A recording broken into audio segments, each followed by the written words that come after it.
So between 1975 and 1984, the Contax Zeiss lenses sold were known as the AE variant, or auto exposure. These lenses could support aperture priority and manual exposure control on the camera. And with the introduction of the Contax 159mm in 1984, Carl Zeiss introduced the MM variant, or multi-mode.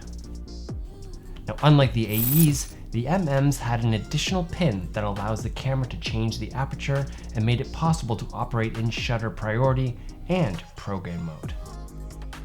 Now, these particular differences don't really matter when it comes to digital photography, but the AE and MM variants did have a few other differences that should be noted.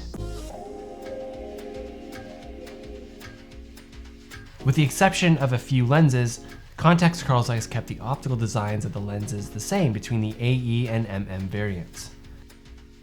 The coatings on the MM variant were changed to render slightly higher contrast. One side effect of this change can be seen in the purple flaring instead of the green. The biggest change between the two lenses can be seen in its aperture blade design. On AE lenses between f2 and f2.8, the aperture blade pattern generates a unique pattern. This pattern has an impact on the bokeh the lens produces, and has come to be known officially as Ninja Star bokeh. Now keep in mind this pattern is only visible when shooting between f2 and f2.8. After that, the aperture renders circular bokeh once again. Now, some people love it while others hate it. But what do you guys think? You like it or not?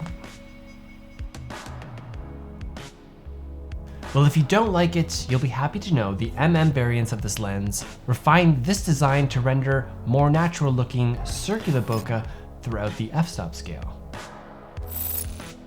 Now, the easiest way to tell the difference between an AE or MM version of the lens is by looking at the f-stop scale on the lens itself. On the AE version of the lens, the highest f-stop on the scale is painted white.